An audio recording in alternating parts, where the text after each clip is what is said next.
So if we are not large-hearted, definitely there will be conflict. So while working as the head of that wildlife crime and research in Uttar Pradesh, 20 years now, how was the journey so far?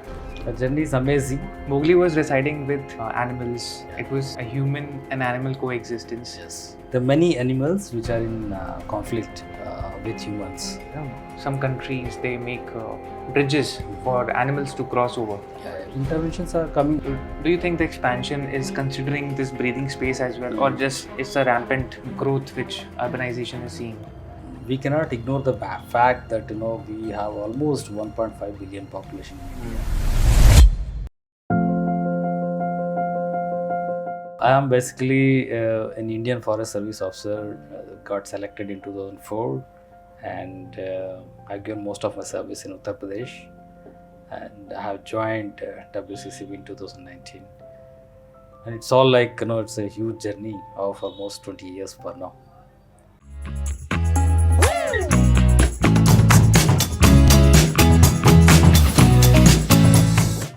WCCB, as I said, is a multidisciplinary agency, and we have 5 regional offices all across the nation. All metros, we have one each, and we have one in Bhopal. So all these regional offices are headed by invariably Indian Forest Service officers.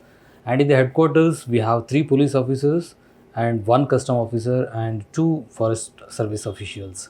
So I am proudly saying that I have a wonderful team with me, that they are, although they are from different areas and different specialization and having different background, so though they are very seniors in their ladder, so they all like work together, and we always made it a point to work cohesively whenever we pick up an assignment. And the beauty of this agency is that as we are from different agencies and services, so we have tapped the collective wisdom always, so that the poacher or an illegal wildlife trade smuggler, he is left out with no option but to surrender himself. So I think that is the beauty of this agency, and I am really grateful and thankful to my team who have been always stood by me for whatever decision that we have taken collectively, and contributed to the core of their capacity in all respects. So whether it is time, personal time, or in the office, or gathering resources as well as support from any other agencies. So I'm really grateful to all my team members here.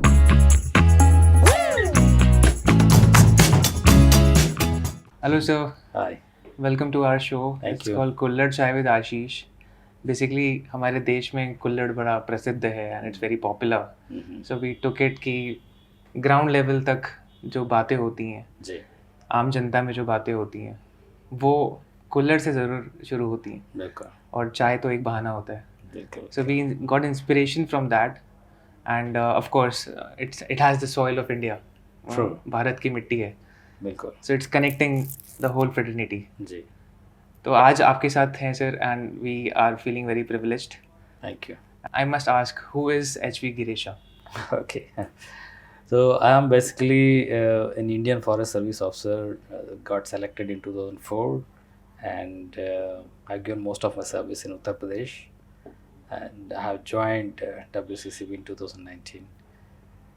So during this course, I have come across several challenges, several accomplishments, and it's all like it's a huge journey of almost 20 years for now. Wow, 20 years now into the service as a forest officer. So can you just tell us a brief, how was the journey so far? The journey is amazing. I thoroughly have enjoyed the journey of this forest service. I joined in 2004. I did my training, basic training and all from Pilibhit, which is Tiger Reserve now. Wonderful place to work. And thereafter I worked for a couple of years in Bundelkhand. And then later I joined the western part, served in western part of Uttar Pradesh, most of it. So from my last posting as a division forest officer was in Gautam Budh Nagar. Okay. So there also we did a lot of quite interesting and creative works.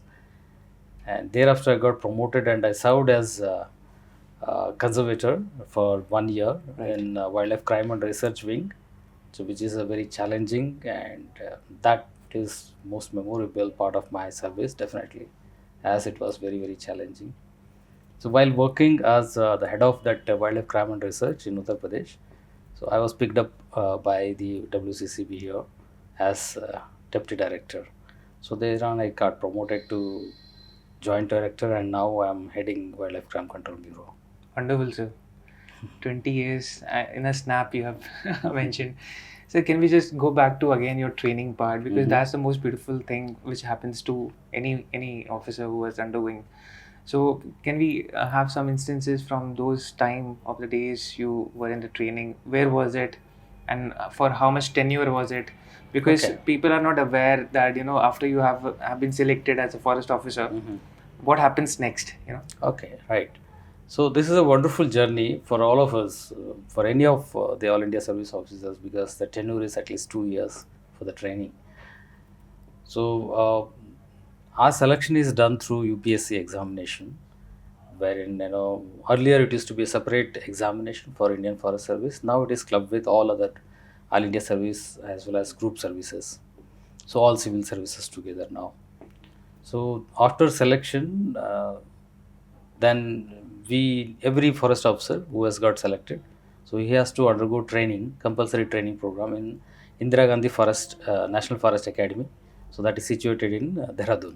Okay. So there actually, because this is a science oriented a professional service, so the candidates are chosen from all science backgrounds. Okay. So could be biology, it could be zoology, botany, engineering, and all those. So all of them have to be taught about basics of forestry. Okay. So all those basics of forestry is taught in Indira Gandhi National Forest Academy for 1.5 years to 2 years. Okay. And the pattern keeps changing. Earlier it used to be 3 years training, or 2 years in the academy, 9 months in on-the-job training in the field, and back to the academy for 3 months for advanced learning. Okay. So now all of that is merged into only 2 years. So all that sandwich pattern, everything is covered in 2 years now. So that is also a wonderful journey wherein you get to see a lot of forest areas across the nation. You are taken to lot many places in India, starting from Andaman, Nicobars up to Jammu Kashmir, from north to south, and from the deserts of Rajasthan up to Arunachal, from east to west. So it's a wonderful journey altogether. Training is wonderful. You get to learn a lot. Right, sir. You will be exposed to almost all biogeographic areas of nation, as well as different varied climatic conditions, as well as natural forests. So that is a wonderful journey. Get to So- learn a lot. So a young man from Chikmagaluru, Karnataka, after his graduation, he applies and he gets selected. So how is it? I mean, the transition and exploring the flora and fauna of the country, the length and breadths, as you mentioned. Yeah, that is really, really very amazing journey, I would say, because when I was studying in schools, of course, that was also in the foothills of the Western Ghats, and I didn't know that I'll be selected for Indian Forest Service, although I got graduated in forestry. Okay. So that was also by chance. Like Okay. I was basically selected for graduation in agriculture, but something bad happened in 1992. The entire country was shut down, and thereafter I got a call letter again that you have been selected for BSc Forestry. Okay. So that was like a golden chance for me, because that is the new science, emerging science, started in India, around 20 programs all across the nation. So then I choose that for graduation and then started my journey in forestry. Wonderful. So after doing graduation, I got a World Bank fellowship. Okay. Then I did my post graduation from FRI Dehradun. Okay. So that was also a wonderful journey for me. I got to learn a lot. So that is a different discipline altogether. Learning about forest economics, forest management, econometrics, and a lot many other aligned subjects. So thereafter, anyway, I got in touch with many of the IFS officers. I joined for teaching in the same college. So I taught for almost 2 years. Okay. I really wanted to be a lecturer. So then the destiny is something like this. Then Right. yeah, so then I later become IFS officer. Correct, sir. We often think and plan and happens something else. So yes, but again, so you're so happy and fortunate that from the books to reality, Yeah. you got to see the both worlds. the practical forest, the deserts, the faunas. So amazing, sir. Yeah. We'll go further. So as a forest personnel, how is your a day in your life, and at office, at home? How do you manage things? Can you, Yeah. please? See, for forest officers, there is no concept of 8 hours duty at all. Okay. Starting from the top official up to the lowermost functionary, could be a beat officer or a watcher even. So it is not an 8 hours duty. It is something like 24/7, 365. So because you have been allotted a jurisdiction and you have to guard that jurisdiction. So that is your primary responsibility. Right. So here, I think this is a wonderful service which gives you an opportunity of mix of both field as well as the office desk work. At the same time, yeah, there are a lot many challenges. We are so rich. Basically, the forest sector is so rich. Like we must be having around 22% of the national geographical area under forests. But at the same time, the resources allocated to man this forest areas, they are very limited, and number of personnel in all other forces are increasing. But in case of forest, it is standstill. Okay. So maybe when they were there and the creation of the department, and the same I think number of forest officers are working now also. Okay. So there is no increase in the number, but the responsibilities have gone up with the challenges of climate change, global warming, and all. Lot of plantation activities have enhanced, but there is no increase in the number of staff. So that is actually putting enormous pressure on forest officials. So it is a mix of both. Right. But for us, yeah, because we have accepted the challenge and took it as a part of life. So it is a journey of life for us. It cannot be separated from life. Amazing spirit, sir. And you so happily mentioned that it's a 24-hour job. I mean, Yeah, it's true. people just, they don't have that much kind of spirit once they are into a job, and by 9 to 5 they get exhausted, and end of the day they're like, but you still have that energy. It's amazing and very inspiring. Thank you. Thank you for sharing that, sir. So I'll take you to your journey as a UP cadre officer in Uttar Pradesh. Can you just mention which all places you explored, and how is the situation? How when you were posted there? So what was your observation? As an officer there, things were in control or not in control, or what were the scope of opportunities and various developments which happened here? So I would say Uttar Pradesh is a wonderful cadre to work with. Although we are the most populous state in India, and of course we are the one of the topmost democracy if you consider state as a country in the world even. So having 25 plus billion population, working in forest sector is not that an easy job. But at the same time, I would vouch that people of Uttar Pradesh are very cordial, very cooperative, and whenever you approach them and let them realize what we are doing, all of them cooperate. So I've got tremendous cooperation from all the common people and also the line departments whenever I'm working. So while I was working in Pilibhit, my intelligence was from community only. Oh, So I thrive in the entire profession based on community intelligence. superb. So I used the same skills when I was posted in Hamirpur. Right. So that was my first posting as DFO, and there was rampant mining going on everywhere. Okay. So the same community intelligence skills. So that came to my it has come as a savior for me. And there also we did well, and the then government launched one of the biggest plantation program. That was the first plantation drive, wherein we are part of planting 10 crore seedlings in Bundelkhand. Wow. So that was in 2008-9. Okay. So that was an amazing experience, wherein we were converging all resources available with us Right, sir. from the national schemes, state schemes, and also other schemes that collector would be having, and encouraging all line departments to participate in this plantation drive, Right. involving community also, so that they do also take part in plantation. That was the first, I believe, largest plantation drive in India, Wonderful. So with the mission of planting 10 crore seedlings. I can imagine. Sir. Yeah, so then that was a wonderful experience. Yes. I did a lot of work on mining also, learned a lot on this land records also. Okay.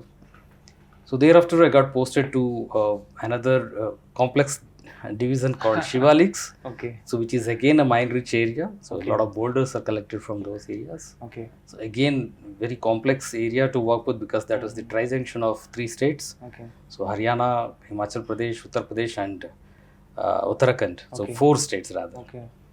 So with those challenges, I could work only for 1 year there. Then so I got transferred to Muzaffarnagar, and Muzaffarnagar is a wonderful experience. I was there as DFO when that that riots took place. Okay. So a lot of forests were encroached in the Shamli areas, Karana areas. By then the district was separated. Okay. So when the DFO posted there was retired, then I was given additional charge. So that was an excellent experience for me when we were like evicting all those reserve forest areas encroached during that process of riots. And apart from the most satisfying work for me so far is eviction of largest tract of Mother Ganga that was encouraged. Oh. So almost all 4,500 hectares of land. Right. So that belongs to Hastinapur Wildlife Sanctuary was identified, and all those records were mutated in the name of Forest Department, in the name of Hastinapur Wildlife Sanctuary, and we started taking possession of all those. Okay. So I should be like thankful to all those communities who are really residing over there, and the collector who was working there, Mr. Sharma, and also the SP, and all my own frontline staff. Okay. I was not having many staff. Right. I was having 5 plus 1, 10 staff in those two ranges in the Jansat Tehsil. And they were like, dedicated commanders, I would say. So I was given a PAC also. And, all those encroached lands were taken into possession. And all the sugar cane that was standing, which was illegally grown, was like handed over to the government sugar mills. Okay. And the wheat was harvested, was given to the FCI. Okay. And the plant crops, such as the poplars and other vegetation, Ji. which was there, was mutated in the name of Hastinapur Wildlife Sanctuary, and it is kept preserved for wonderful. wildlife. Wow. So then we took possession of almost 2,500 hectares, almost 10,000 acre, Brilliant. and we were lucky to get some good money also for planting all those areas. And then Honorable Cabinet Minister Uma Bharati visited the place Okay. only after hearing that the boys are doing such a good work. Right. So Mr. Sanjeev Balian, who was actually Cabinet Minister for Agriculture, is from the same constituency. Okay. He told about all these narratives to Madam. So Madam herself came. So like that, that was the most satisfying work, because unless you have land, you cannot have greenery. So that is the basic element that should be. I think that should be the primary responsibility of all forest officials, to protect the land. So that you can have greenery. Thereafter, then I got transferred to Gautam Budh Nagar. I worked as DCF in headquarters also for 1 year. Okay. To assist PCCF in his office. That was also a wonderful time, wherein the secretary and all senior most officials in the minister had a lot of faith in us, and we were given very good assignments, like we celebrated the first ever international bird festival in Zarar. Okay. So I was one of the key official who was making arrangements and all that. In Zarar. Zarar in Agra. Okay. In Agra. Okay. So that is very close to Chambal Wildlife Sanctuary. Okay. So delegates from all over the world visited that. So they were camping there for 3 days. Okay. So entire village was established. It was a beautiful tent house. Tent houses. The entire village was established. That was also a very good experience. Thereafter, I think we were participated in many of such programs, like International Saras Conference and all that. So thereafter, I came to Gautam Budh Nagar, served here also. Here also we did. I think the government, there was a change in government. The government's priority was to evict all those encroachments on government land. Okay. So there also I got an opportunity to participate. So thereafter I got promoted. So I was searching for some challenging job. I got one newly created post, like Conservator Wildlife Crime and Research. Okay. So we got one most challenging case which was almost closed by the police officials in Bijnor districts, Okay. wherein elephant was shot dead and also chopped into pieces and Oh. distributed, thrown out in the forested areas and all. Mhm. So that was almost closed down for lack of evidences and all. So when the case was given to us, then worked a lot. Then I contacted WCCB also, Okay. took help of the then additional director, Right. Madam Tilotama Verma. Right. We got the case reopened and almost identified 18 people who were associated with that crime, and most of them were arrested and few of them surrendered. So they couldn't get bail even by Supreme Court of India and all that. Wonderful. So that, I think that was the breakthrough for me. Then I joined WCCB. What a journey, sir. And thank you for sharing the UP part of your career. And of course, I will like to know a difference between, when you were posted in Bundelkhand, an area which is like more of the arid area, less population, a Pilipit maybe, and then coming to a full-fledged city, Gautam Budh Nagar, which has Noida and Greater Noida, Jewar. So, what were the difference in challenges? Can you just elaborate on something on that as a DFO? Very interesting question. It's really very challenging to work in places like Noida, Gautam Budh Nagar, than in working with areas like Pilibhit, Hamirpur and all those areas. Here the response time is very less. People are well educated and they make a lot of hue and cry, have less patience, and they ping all power buttons. So that is something like, because at the same time you don't have matching resources. So mobilizing all those resources, reducing the response time, Right. and keeping all like civilians in good books, engaging them in forest department activities is very big challenge. I understand, because Yeah. the tweeting is very easy. It's This very this easy. happened, this then, and when you don't have the resources, Yeah. and then you have to again Yeah. Complaining and raising an issue, raising flags is very easy. Right, sir. But addressing those challenges, addressing those issues is really, really difficult. And that has inculcated a lot of patience in me, I think. Then I grew as a mature senior officer Okay. from then. Okay. So urbanization of this area, it is like rampant, sir. People, the area, the land is seeing all kind of development, whether it's roads, whether Yeah. it's buildings, commercial industries. A lot of things are coming up. So, what are the expanded challenges, if I may ask, of forest department? Yeah. So again, a good question. I looked at as an opportunity rather, because many forested areas were staggered between the colonized human population or industrial areas. So comfortably, all three authorities left them as green lung spaces, which were their primary responsibility to Right, sir. really part apart from the otherwise earmarked acquired areas. So that was an opportunity for us, offering those green lungs for the people, keeping them clean, and anybody can make use of the services of these green areas. Some people used to take walk even within those small patches, and there I think we earned a lot of goodwill from people also. Sir, Jungle Book एक series आती थी. There was a series called Jungle Book by Rudyard Kipling, and उसमें sir एक गाना होता था, चड्डी पहन के फूल खिला है, जंगल जंगल बात चली है. Yes, Mowgli was residing with animals in the jungle. Yeah. It was a human and animal coexistence. Yes. A perfect example, to be honest. But now, when I was, I myself live in a city, and there is a lot of news coming up. Some leopard has come inside the city, or has been spotted here, or a monkey, menace of monkey. So, and people often take very, coercive actions, which is inhuman as well. It can be any other animal. Per se. So can you elaborate on this topic as well, plus your personal incidences when you were as a DFO posted in Gautam Budh Nagar, please. So see, there are many animals which are in conflict with humans right now.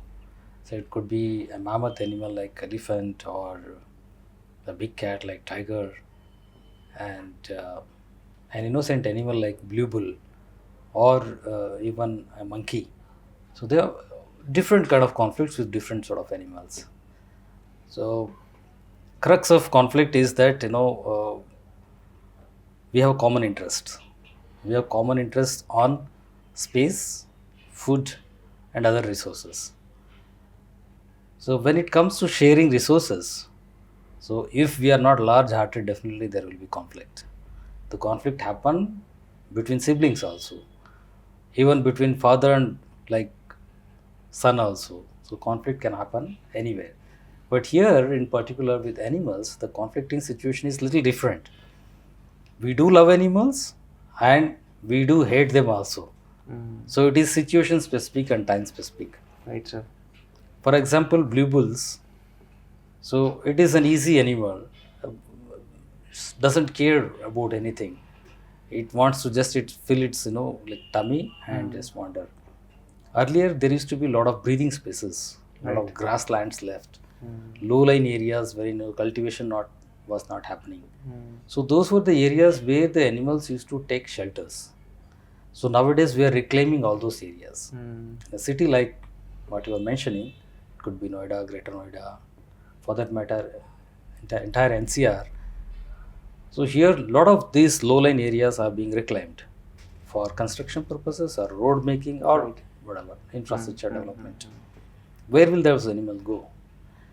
And when we are clearing of all those areas for developmental purpose, so-called construction purposes, we are taking away even fruit-bearing trees also. For example, bear. Right. For me and you, it may look very insignificant. Right, sir. But for monkeys, it is very, very important.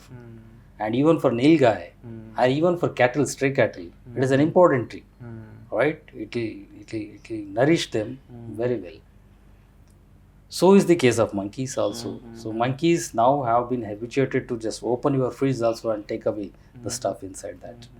And we have been feeding monkeys also.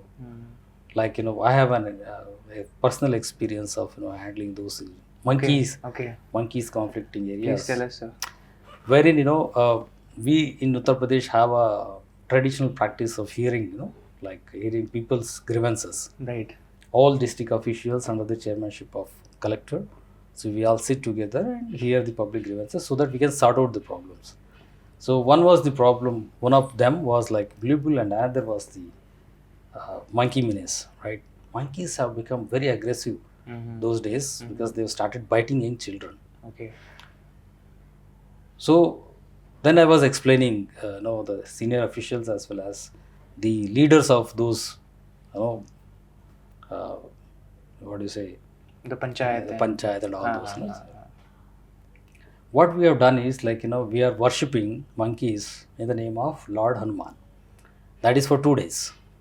So on Tuesday as well as Saturday. Okay. So what will it do for the rest of the 5 days? By feeding that, the poor monkeys, we have changed the food habit of the monkeys. The monkeys are nevertheless very similar to that of human beings only. Right. So always they look for easy resources. So when somebody is feeding with bread and butter, chana, and cookies, and kurkure, chips, so the food habit of monkeys have got changed. Correct, sir. Now it is used to it has got salt as well as the chilies. So it is also a primate like us. So then it is like demanding the same kind of food. So whenever somebody is carrying in a jhola or a polythene, Right. it presumes that maybe they are having something to eat for it. So it will charge. So when you do not cooperate, definitely it will become aggressive because it is empty. So it does not fill its tummy. The animal is an animal. It's not civilized or cultured. So definitely they will be very aggressive. Yes. Yeah. Thank you for sharing that, sir. I have often read in news as well. Some countries they make bridges for animals to cross over. Yeah. Green bridges. Yes. Plus, there are many other initiatives which people take. Recently, I was watching a documentary and there was this crab migration at some place. Yeah. And these red crabs, they migrate in millions of volume. Yes. So, for them, the people, the government, the authorities have built a special bridge for them. So they don't get in, on the roads and get crushed by the vehicles. Yes. So, is there anything India as as an Yeah, entity doing for the wildlife yes. to reduce the conflict and Yeah. being the coexistence part? Yeah. Yeah, that's true. So a lot of them have come out. Uh, Best example, if you have traveled between like Chila, Motichur, that area, then if like bridge has come up, wherein actually the animals pass under the bridge and motors run over the bridge. Okay. And there is one that has come up in the central part of India. Okay. It's too long actually. Oh, wonderful. So the animals have started using them, Okay. and tigers are like passing through Mm-hmm. under these bridges. So interventions are coming up. I think this is now a standard practice, because until unless we have to preserve the area also, we cannot be obstacle for the movement of wild animals. I think this has been realized by all those companies and PSUs who are working on infrastructure development, and they are in appreciation of it. Even for electricity lines also, Right. they are trying for ABC cables and all that. Okay.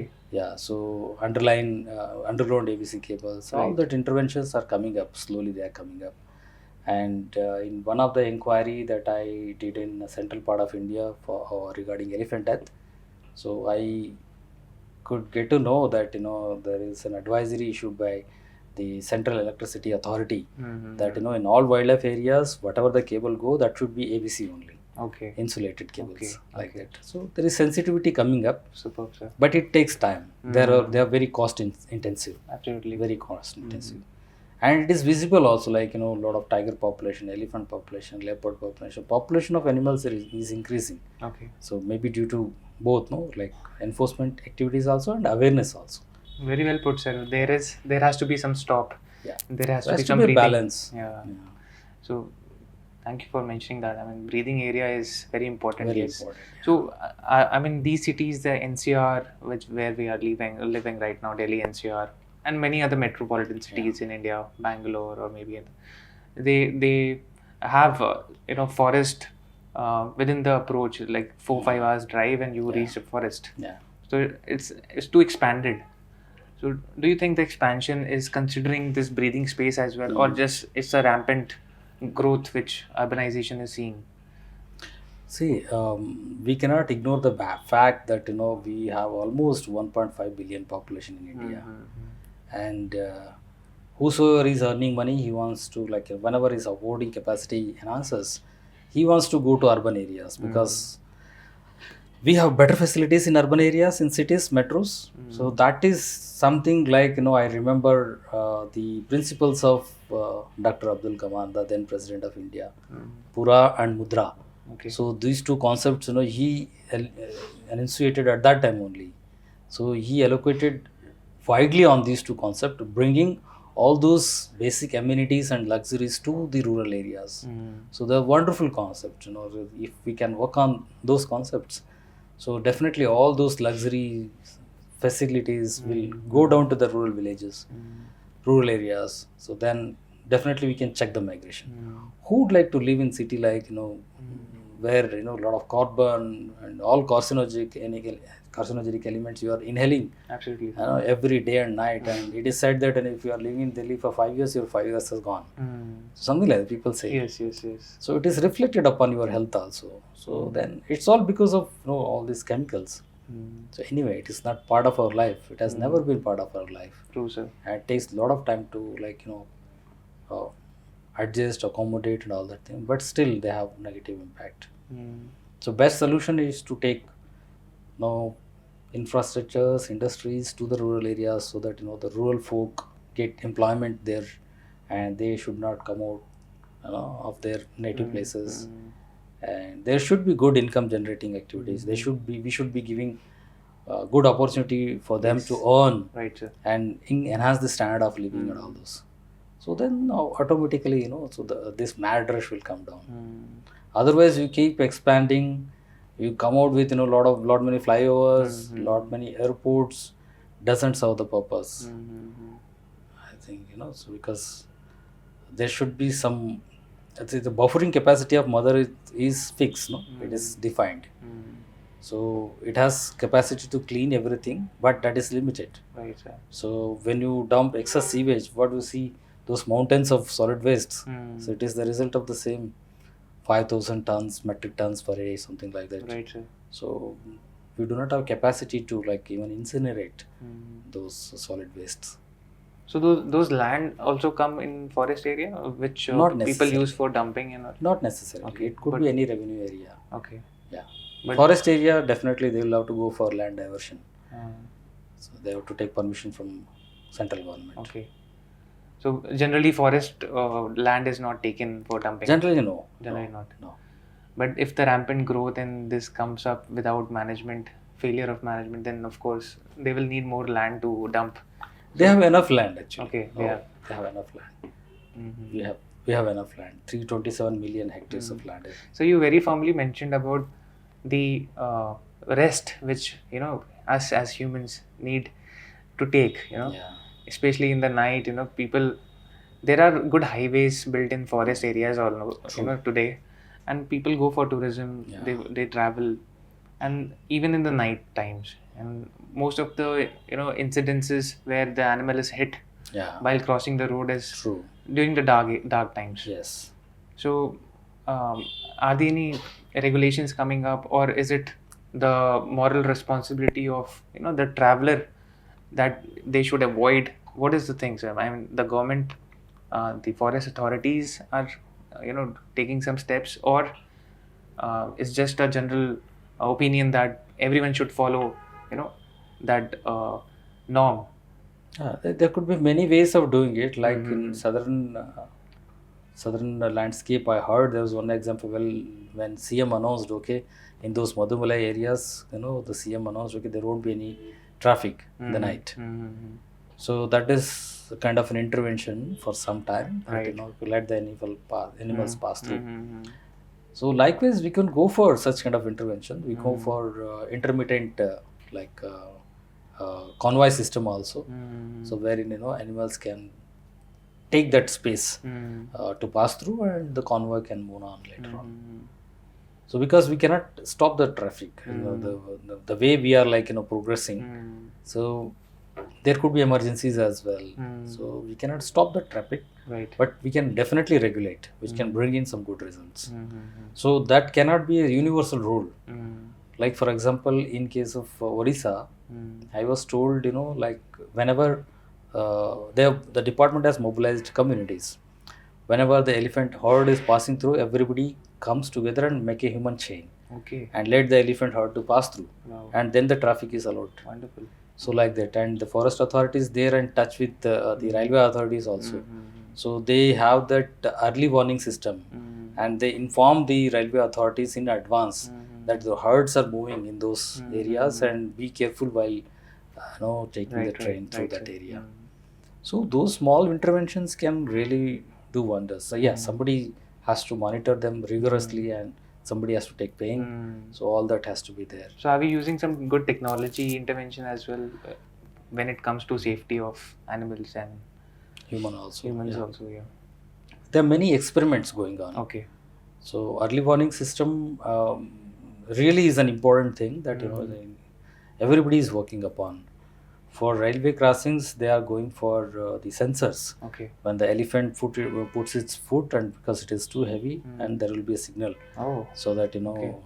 the train may automatically stop, or a signal go to the locomotive driver. Wonderful. So like that, people are coming out with Mm. early warning systems. Mhm. I was seeing through one of the example in Karnataka, wherein they have very good very big monitoring screen in the headquarter, Okay. and they're using drones fitted with the thermal cameras and some loudspeakers. Okay. So they monitor movement of elephant herds, the moment they approach towards some village. So they use the drones to ward them off from the village. Okay. So they keep monitoring comfortably from the headquarter. Wonderful.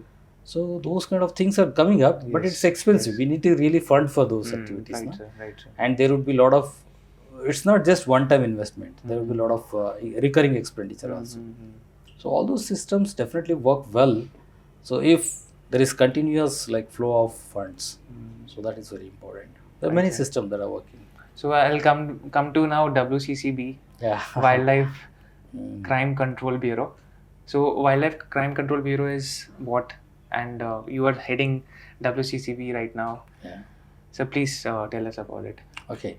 So Wildlife Crime Control Bureau, I think, is one of the best and wonderful experiment which is being done by Government of India. I would say, Government of India has earned a lot of credits wholly by coming out with an agency like this, which is multidisciplinary in nature, because we have forest and wildlife officials, custom officers, police officers, and like paramilitary forces, all of them Okay. at the supervisory level. Very nice. And we get lot of foot soldiers, like constables, head constables, and the inspectors Okay. from the intelligence wing of many of the CAPF, Right. Central Armed Police Forces.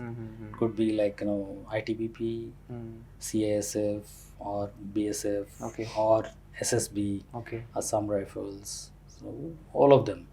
So whenever they we float the advertisement, and whenever they are interested, they handpick some of them Okay. and deploy Wonderful. their services Okay. for us. So this is very unique, very unique in the world. So that is our strength also, because we get along with lot many intelligence agencies, Right, sir. and lot many enforcement agencies also. So that way, WCCB's there were a lot of efforts, that went on behind creation of WCCB. So now, to cut it short, I would say after it get matured Okay. through the amendment to Wildlife Protection Act in 2006. Okay. So three important bodies took birth. So one is WCCB, Okay. another one is CZA, Central Zoo Authority, third one is NTCA, Okay. National Tiger Conservation Authority. Okay. So both of them are like for in situ conservation and ex situ conservation. Okay. NTCA for in situ conservation, conserving all tiger and everything within the tiger reserves. CZA for bringing them out of it, or rescued animals and all that, and conserving them in the zoos. Okay. That is called ex situ conservation. Our job is to monitor those activities wherein actually some antisocial elements disturbing these activities. Okay. It could be poaching, it could be like illegal trade and all Right. those. So WCCB took birth after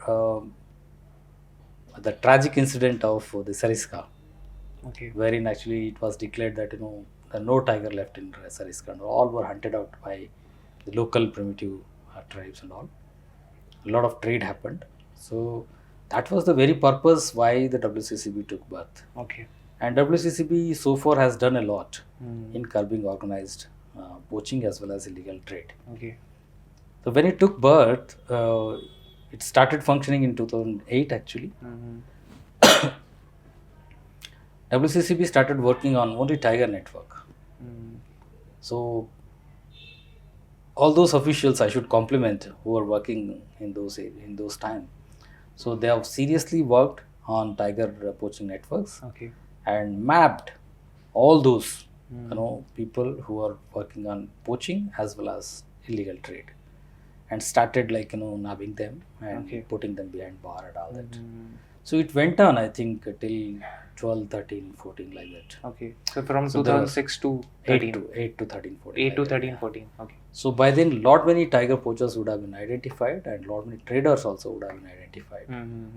So meanwhile, there was a lot of development globally also for conservation of tiger, and that has also helped WCCB even. So WCCB is basically we develop intelligence. We have very strong human intelligence network, Okay. and we have a community intelligence network also. We have a scheme called WCCB Volunteer Scheme, Okay. wherein we enroll interested people based on the recommendation of the local SSP and collector, sometimes even DFO also. Okay. So they are enrolled here, we give a little bit of training. They are not paid anything, they are not on our payroll. They also give a lot of intelligence. Wonderful. So likewise, it is a collective effort, the community intelligence, WCCB officials and line departments, a lot of other. So together, I think we could map almost all tiger networks working in India, surviving in India.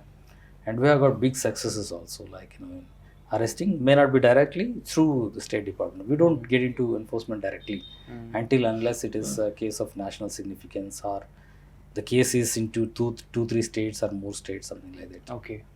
So we simply develop intelligence and hand it over to the local forest or police department so that they take up further investigation.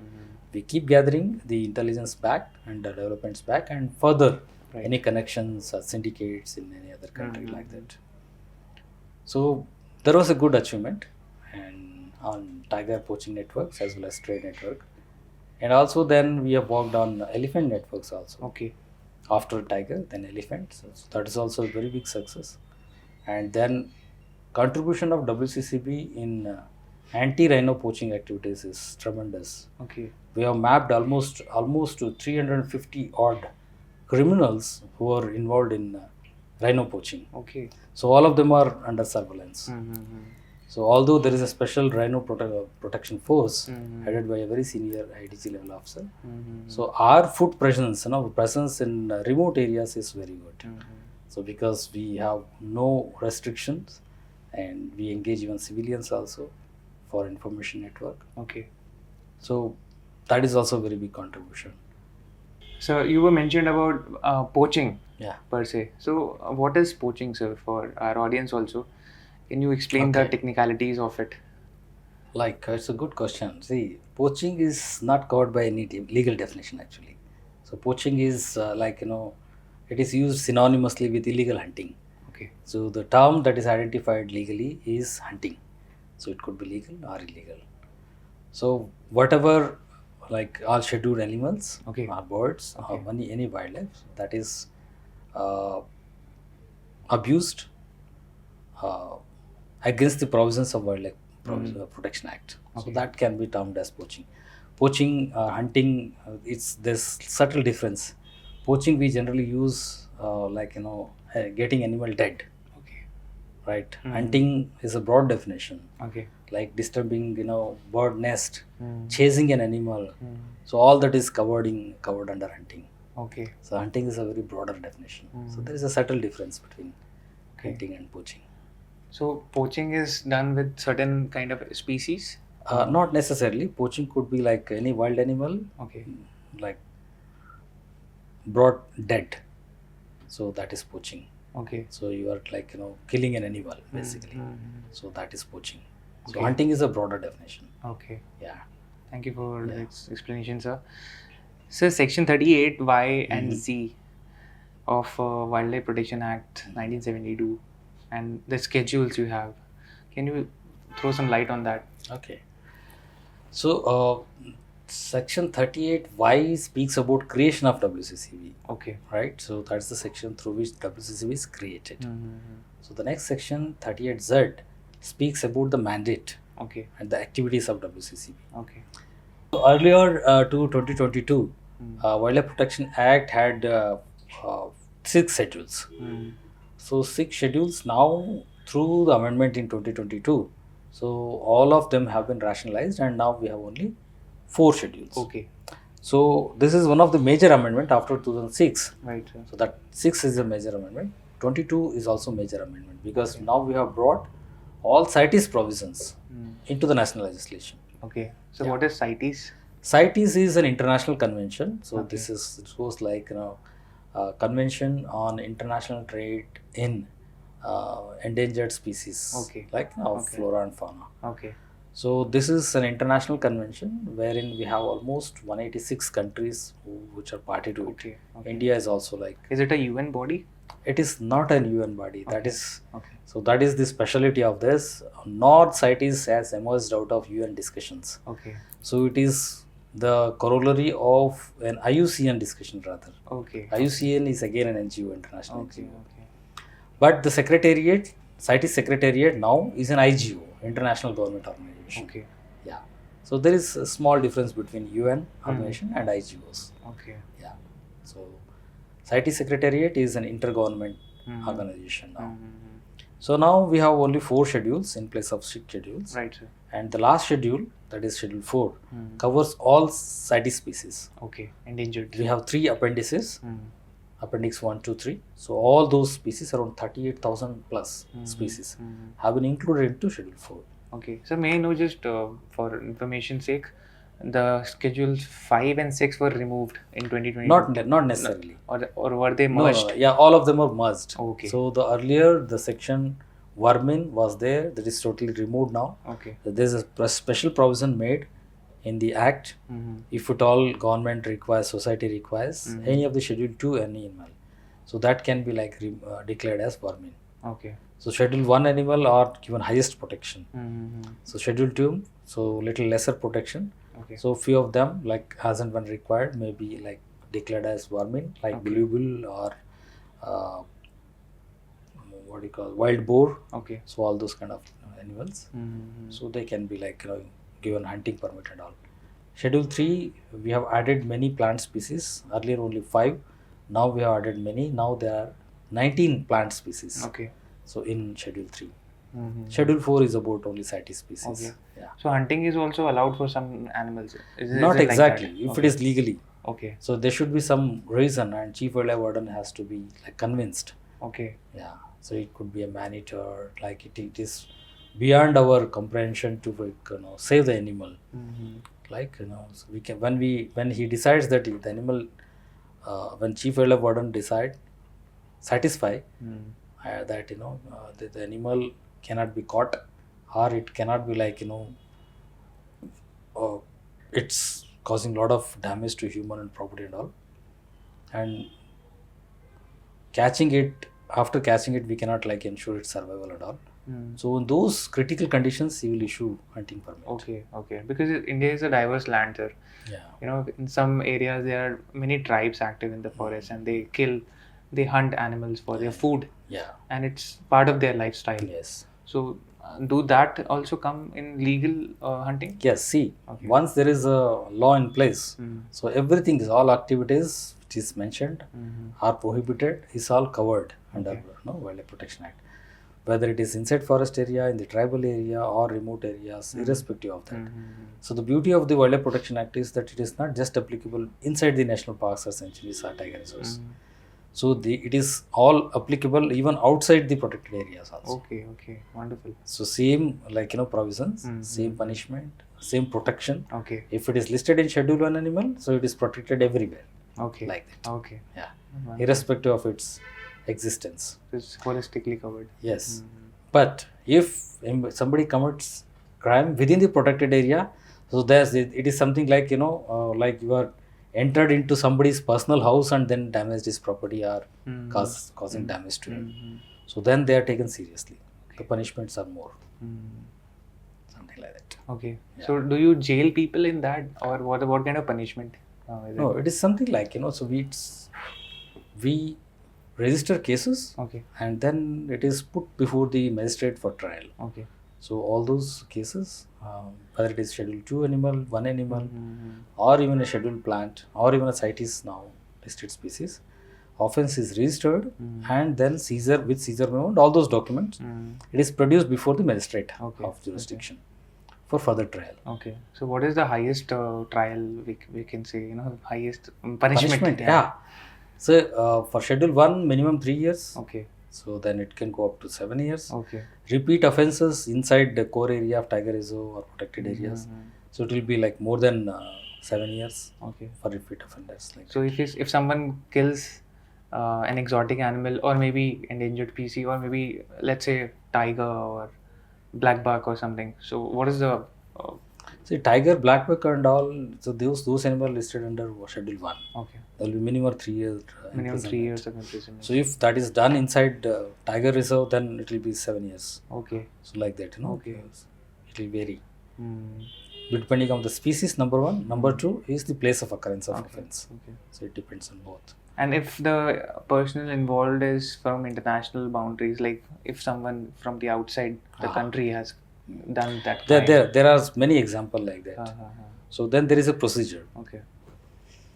We register a case, go for investigation. So during the investigation, we found that these linkages are into Nepal, Bhutan, Bangkok, China, and all that. So then we request the cooperation of those countries through NCBs, National Crime Bureau. Okay. So that is the Interpol arrangement. Okay. So in Interpol also we have around 200 country membership. So India is also member to Interpol. So that is a procedure wherein there are some extradition laws. Okay. So there are some different notices, Mm. like red notice, purple notice, blue notice, and all. So depending upon the purpose, we request for certain notices. Mm. If I want more detail about the person who is like suspected to be connected in this case, I'll request blue notice. Okay. So then they will gather a lot of information about his movements, Okay. his assets, and his cases, Okay. all those criminal antecedents, and they send us information. Then we can further go for investigation. That's called blue notice. Like that. Okay. So there are 6 notices altogether. Okay. So the purpose of notices is different. Okay. So like I want to explain the modus operandi, Right. like how actually the illegal smuggling of exotic pets happening in India through airways.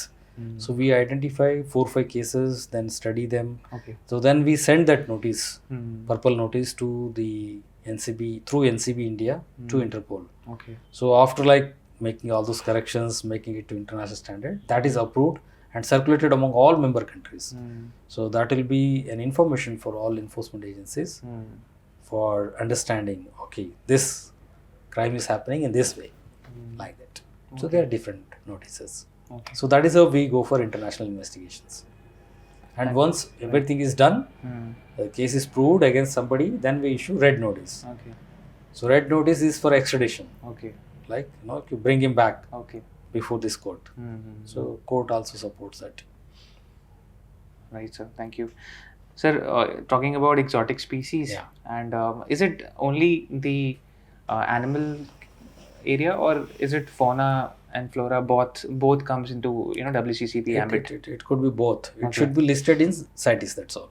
Okay.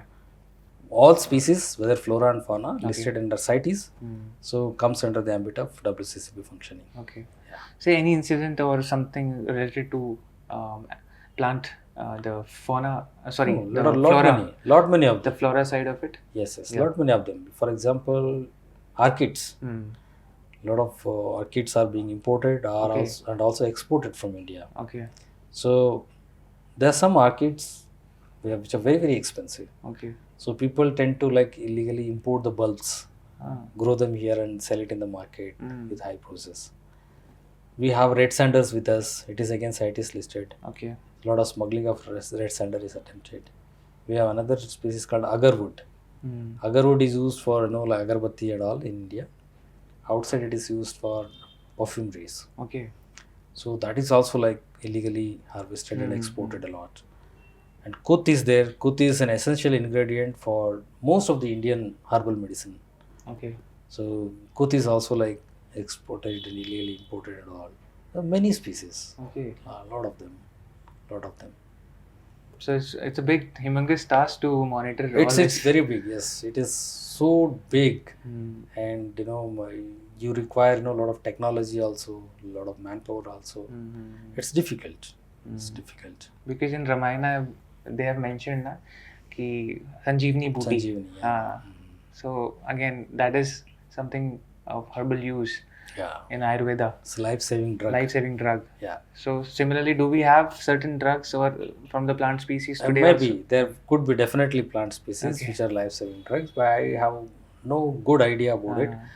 So like a lot of raw material also comes to India. For example, there is one acacia species coming from African country to India. Okay. So it is processed in Gurgaon, Okay. and they prepare tablets. Mhm. They're life-saving drugs, Okay. and that is resold. I mean, it is re-exported from Okay. India. Okay. So they are there, Mhm. many of them. Because kabhi someone has jaundice, so they recommend certain Yeah, medicines. medicines and even juice of leaves Yes. in certain areas. True. So and it really cures you. Yeah. It helps you heal faster. Right. So likewise, I can imagine. There are many. Yes. There are many. Like there could be thousands of species of plants which have medicinal values, and some of them definitely have like very high value of saving life. Right. Sir. Definitely they are there. Because in malaria, when malaria spreads or some kind of mosquito diseases, dengue, so people always recommend to have. But wine, what is it? So even the Trivia papite- cordioflora, something like that. papaya's leaf also is very Papayas much leaf recommended also, to yes. have that. So I always used to wonder, There are How? many, like even aloe vera itself is great, it's Uh, having huge medicinal properties. right, sir. And there are some honeys and a lot of things which in the mountains people Mhm. they try to harvest. So, and we read in the news also that people have been caught for doing some illegal harvesting and this and that. Yes, actually, Does it see, also come into WCCB? no, we don't look into petty offences. Okay. We only look into the organized crime. Okay. Okay. Like if some organized poaching or illegal trade is happening. Uh, So small petty cases, the forest department takes care. okay. Okay. So if at all we get an information like that, we pass it on to the local forest Okay, department. okay. Yeah. We don't get into that Mm-hmm. Right, sir. because we are so less in number, so we can't spare much time for all those things. With the limited resources, sir, you must be working with other departments also, as you Yeah, have true. mentioned earlier that you have recruited from interdepartmental people. Yes. So, likewise, which all departments aid to your missions? Okay. Oh yeah, it's interesting. So that is the strength of this agency Mm. because we have police officers, custom officers, wildlife officers, and also a couple of officers from other departments. So it becomes very easy for us, for coordination. So likewise, we invariably work with the customs in all those custom areas. Mm-hmm. The custom inspectors, superintendents, and even the deputy collectors and all. Okay. Custom has vigilance wings also, Okay. intelligence wing also, and Okay. an enforcement wing also, like DRI. So we work very closely with all of them. Okay. And police, STF, and forest task forces in the state. So they are also important. Mm-hmm. So we share a lot of intelligence with them and work a lot with them. Mm. So mostly first-hand information is given to Right. the forest or police STF only. Mm-hmm.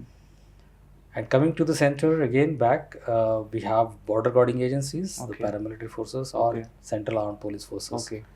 So we work very closely with them. Mm. First thing is to sensitize them Mm.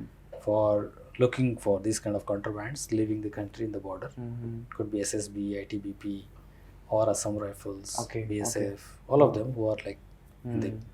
Now in the recent amendment, the custom authorities and the coast guards Mm. have also been authorized Okay. for search, seizure, and arrest Super. under Section 50 of Wildlife Protection Act. So our job is to sensitize them also. Good to know that, sir. Yeah. So then it's your duty now. Mm. Then these are all the illegal Right. wildlife contrabands that are in Right. move. Mm. So look for them.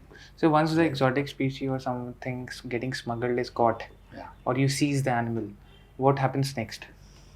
There's a set procedure. It is treated as good as any other case in India. Mm. So with the exotics, there is a subtle difference that you really need to have good care Mm. because we do not understand the biology of it. We do not have the mastery over it. Mm. So generally, it is sent to the rescue centers Okay. or to a zoo, so that veterinarians who are full time there, Okay. they will take care of these animals. Okay. And the case goes on as Okay. usual. Mm-hmm. So all those, because that is case property, so all that arrangement is done with the consent of the court, Okay. respective court. Mm-hmm. Yeah. So do you also monitor that what happened next? No, it after is some time? need based. Need based. Need based. Like lot of exotic cases happening in India now. We are closely monitoring each and every case. Okay. Where from it is coming, where was it loaded, Okay. where was it unloaded, and who are the offenders caught, Mm. where from these offenders are, what is this frequency of flying, Mm-hmm. what is his relatives doing, what is his source of income, Right. how is he connected with the pet market here, and all those things. So who is creating that demand of exotic? We people, Okay. public. Mm. I want to have a parrot as a pet. I want to have a ball python as a pet. Mm. So if like that, 100 students create a demand, then there will be a pet shop Mm. next day, Mm. right? So okay, there is a potential demand. Then thereafter you start advertising. Okay. There will be people get influenced by. So from 100 it will be 1,000. Mm. Yeah, like that. So it's the public, so it's the general public. Nowhere else. Okay. Say there are some zoo cafe, something like that. People are earning money through displays. Okay. So that is also there, but that is not very huge quantity. Mm-hmm. So mostly domestic consumption. People are keeping exotic animals as pets inside houses. So if someone informs you about keeping someone is keeping an exotic species in their house, Yes. so you come and seize them, or what is it? Right now we are not taking good action on this because there is a Supreme Court intervention also to consider everyone for declaration of the species in position. Okay. So there is an amnesty scheme going on. I think in August it will be over. So it is mandatory for every pet owner who are having exotic species to declare it under Parivesh portal. There is a portal exclusively for this. Okay. So he has to apply with the photograph, and there is a format. He has to fill up that format. Okay. Apply for registration, and then it has to go to the chief wildlife warden, and in turns he get it verified by the field functionaries. After he gets satisfied, then he will issue ownership certificate. Okay. So that Mr. Ashish is having a orangutan of this height, male, female, Right. what is the approximate age, and this is the photograph, and all that will be there in the data. So suppose we got an information that Mr. Ashish is keeping an orangutan illegally. So when my inspector goes to your house, you should be able to show, no, this is I'm legally possessing it. So, but won't it create unrest among the neighbors? Why? Because having something, if something goes out of hand, like some people having snakes, you mentioned. So that is always the, see, animals are animals. Animals are animals. Yeah. Animals are, you do not know the skill that they have. Right? Right. You would be amazed to see the digging skills of a bear. If there is a small hole in the concrete, so you can dig out the entire concrete out. So that's the capacity and the skill of animals are having. Right. So we do not know what skills they have. So some people are keeping snakes, so they can sneak through very easily in very small hole and all that. So it is very risky also. Absolutely. Yeah, of course, risky. You do not know what sort of pathogen they are carrying. Yes. Sort of disease that they are carrying. Maybe now we may be very immune to all those diseases. But we do not know when we will become vulnerable to those diseases. Because you mentioned about the religious aspect of having, feeding monkey for twice a week. Yeah. Tuesdays and Saturdays. Yes. Likewise, people keep tortoise and turtles. Everything, yeah. Because of some Vastu Shastra or maybe other reasons, which they think that a belief system. See, it has been there. India has a very good belief system, religious system and all that. But we never entertain people to bring animals home. We used to rear animals like dog since ages, but they are kept outside the home only, not inside home. Even we worship cows. So it is also having a specified place to be tied up. Right, sir. Whenever it has to be worshipped, so it has to be washed properly. After bathing only it is brought inside house and worshipping it and all that. So we have a very sound tradition and culture. What we are doing now is a compromise, thorough compromise, wherein we are inviting a lot of diseases. We are throwing ourselves to the risk. We ourselves, family, friends, entire society.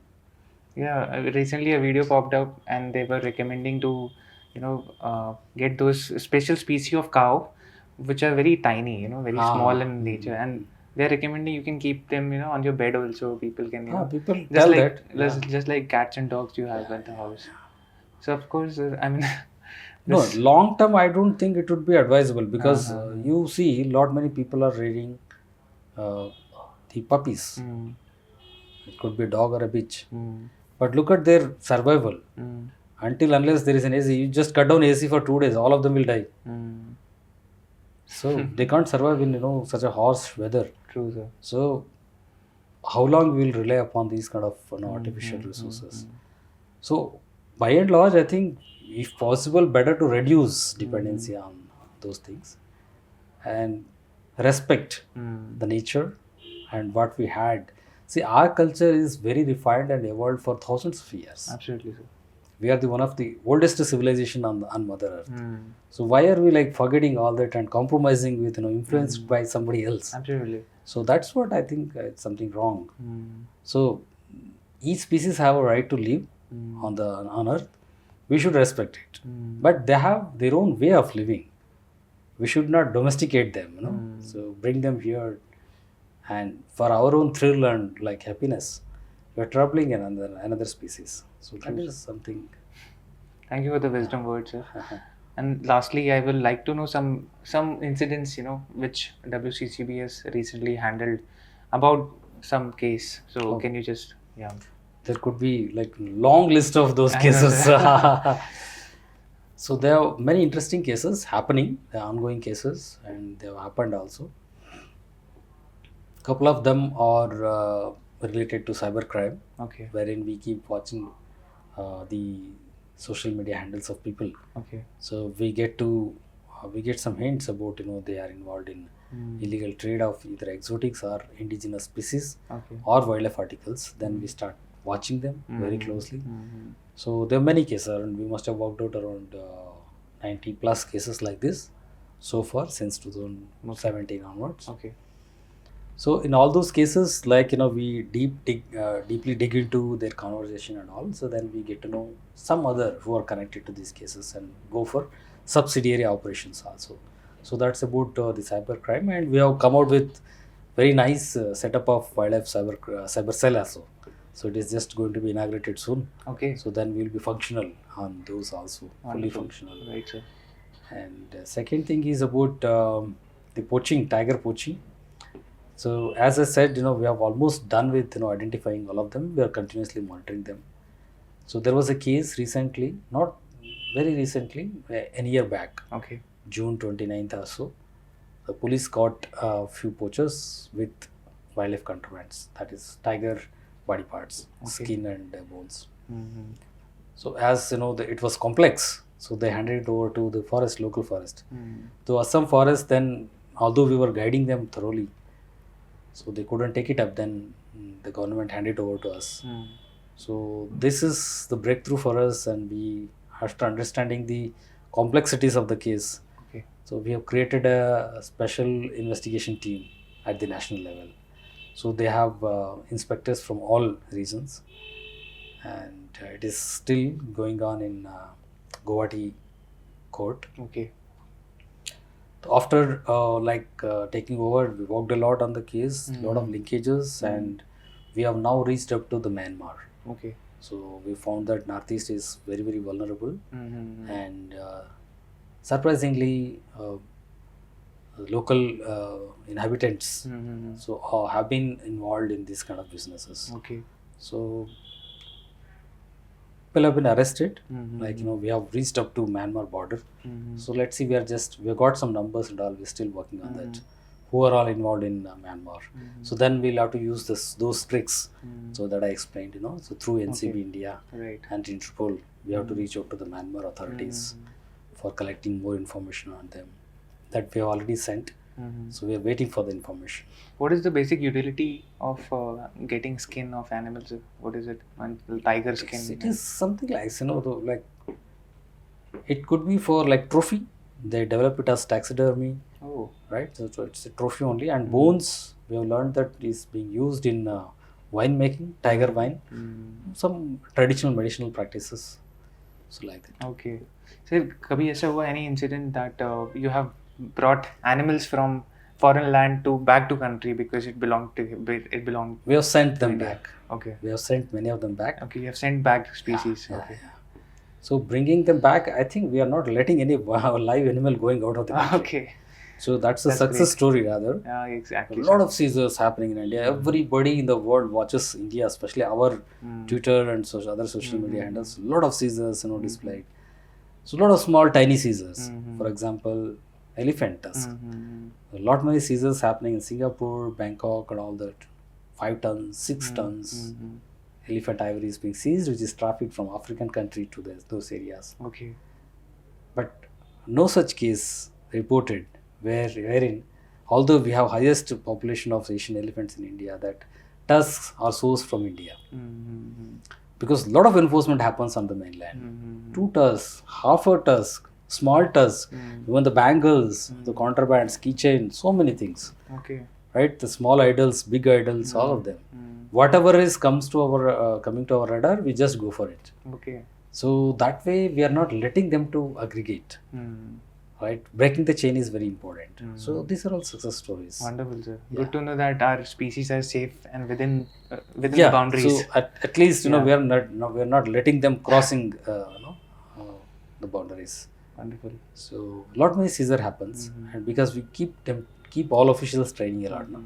We do take up around 24 training programs every year minimum for forest officials and police officials, and around 70-80 sensitization program for the central law enforcement agencies. So all in all, every year around roughly 2,000-3,000 officials are trained. So it's a huge number for us. Wonderful, sir. Yeah.